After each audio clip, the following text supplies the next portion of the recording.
இன்றைக்கி காலையில் அதிகாலை 5 மணிக்கெலாம் எழுந்திரிச்சாச்சு. எதுக்குன்னு பார்த்தீங்கன்னா, இன்றைக்கி ஆடி அமாவாசை இல்லை. காளீஸ்வரன் வந்து அவங்க அம்மாவுக்காக விரதம் இருக்கிறேன்னு சொல்லிட்டு நைட்டே சொல்லிட்டாங்க. அதனால நம்மளும் வந்து காலையிலே சீக்கிரமாகவே எழுந்திரிச்சாச்சு. காலையிலேருந்து நம்ம என்னென்ன வேலையெல்லாம் பார்த்தோம் அப்படிங்கிறத இந்த வீடியோவில் பார்க்கலாம் வாங்க. காலையிலேயே நம்மளும் நல்லா ஃப்ரெஷ்ஷாக குளிச்சுட்டு வீடெல்லாம் தொடச்சி விட்டாச்சு. சரி பாதி ரூம்க்கெல்லாம் க்ளீன் பண்ணலாம் அப்படின்னு சொல்லிட்டு போய் லைட்டை போட்ட உடனே பிள்ளைங்க 2 பேருமே எழுந்திரிச்சிட்டாங்க. சின்னவங்களுக்கு வந்து கொஞ்சம் சவுண்டு கேட்டக்கூடாது, உடனே எந்திரிச்சிடுவாங்க. தூக்கத்திலேயே எந்திரிச்சு சோஃபாவில் வந்து படுத்து தூங்கிட்டு இருந்தாங்க. நான் தூங்கலை கொஞ்சம் நேரம். எனக்கு வந்து பேச்சு துணைக்கு தான் இருந்தாங்க. ஏன்னா அவங்க அப்பா ஒரு சைடு அந்த சைடு தூங்கிட்டு இருந்தாங்க, பிள்ளைங்களும் தூங்கிட்டு இருந்தாங்கன்னா நான் ஒரு ஆள் மட்டும் தான் வேலை பார்த்துக்கிட்டு இருந்தேன். அதனால நான் கொஞ்சம் போர் அடிச்சிச்சு.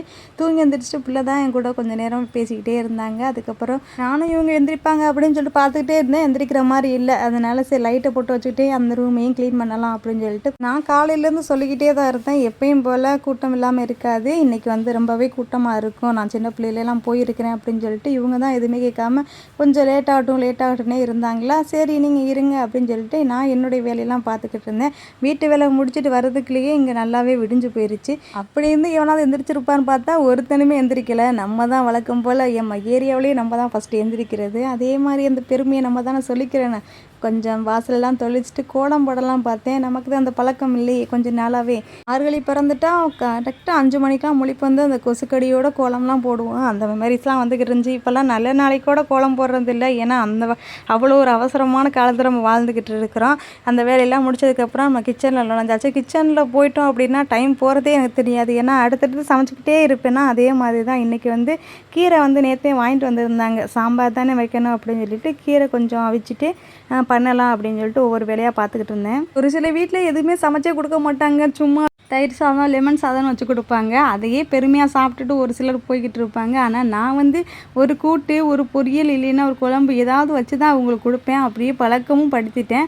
ஆனாலும் இவங்ககிட்ட வந்து பாராட்டு வாங்கணும் அப்படின்னா அது வந்து ரொம்ப சாமானியம் கிடையாது. ஏதாவதுன்னு குறை சொல்லிக்கிட்டே இருப்பாங்க. முக்கியமாக சமையலில் வந்து தேங்காய் அரைச்சி ஊற்றணும் அப்படின்னா 2 பேருக்கு சண்டையே வந்துடும். இதுதான் நம்ம ஊர்.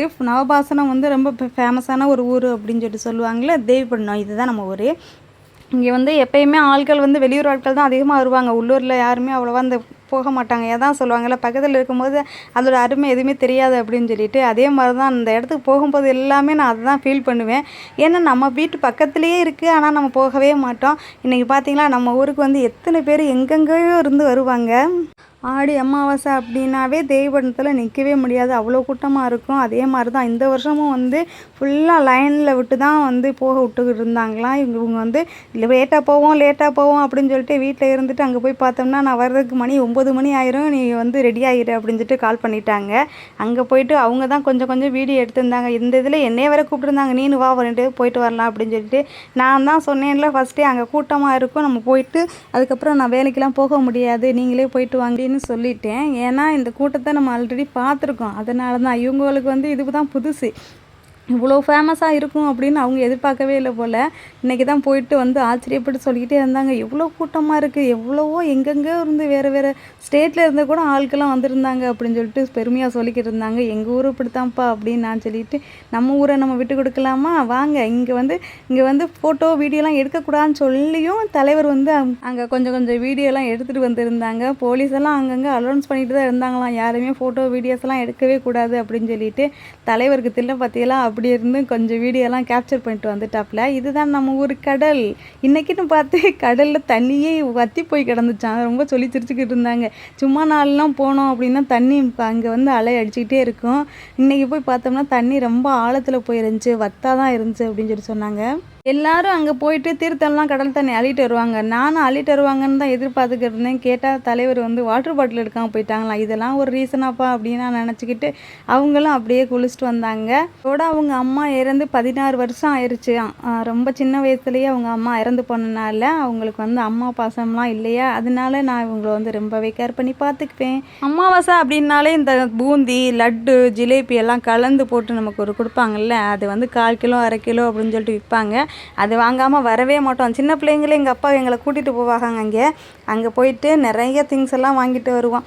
அவங்க அந்த போன கேப்பில் நான் எங்கள் வீட்டில் சமையல்லாம் பண்ணி முடிச்சிட்டேன். என்னென்ன சமையல்லாம் பண்ணணும் அப்படிங்கிறத ஃபஸ்ட்டு பார்க்கலாம். அதுக்கு முன்னாடி காகத்துக்கு வந்து சாப்பாடு கொஞ்சம் தனியாக எடுத்து வச்சாச்சு.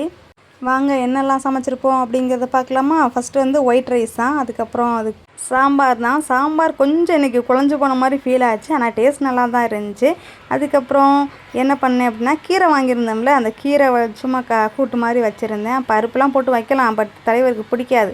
அதுக்கப்புறம் பீட்ரூட் பொரியல் அப்போ தான் அடுப்பில் வச்சு இறக்கிட்டு இருந்தேன். என்னடா கொஞ்சமாக இருக்கே அப்படின்னு நினைக்காதீங்க, பீட்ரூட் வந்து அவங்க சாப்பிட மாட்டாங்க, அதனால எங்களுக்கு மட்டும் கொஞ்சமாக செஞ்சுக்கிட்டேன். அதுக்கப்புறம் அப்பளம், இந்த அப்பளம் தான் வீட்டில் இருந்துச்சா, பெரிய அப்பளம் இல்லை, அதனால் சரி அப்பளமும் அப்படி வச்சா போதும்ல அப்படின்னு இதையும் பொரிச்சாச்சு.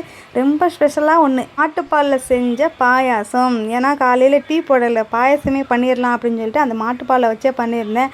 மாட்டுப்பாலோட அந்த பாலாடையோடு சேர்ந்து அந்த பாயசத்தை பார்க்கும்போது ஐயோ அற்புதமாக இருந்துச்சு. நெக்ஸ்ட்டு காலத்துக்கு சாப்பாடு வச்சுட்டு தான் நம்ம சாப்பிடணும்னு சொன்னாங்களா, இவங்களும் கரெக்டாக கொண்டு போய் வைக்கிறாங்க. எங்கேருந்து தான் வந்துச்சுன்னே தெரியல, கரெக்டாக வந்துட்டாங்க.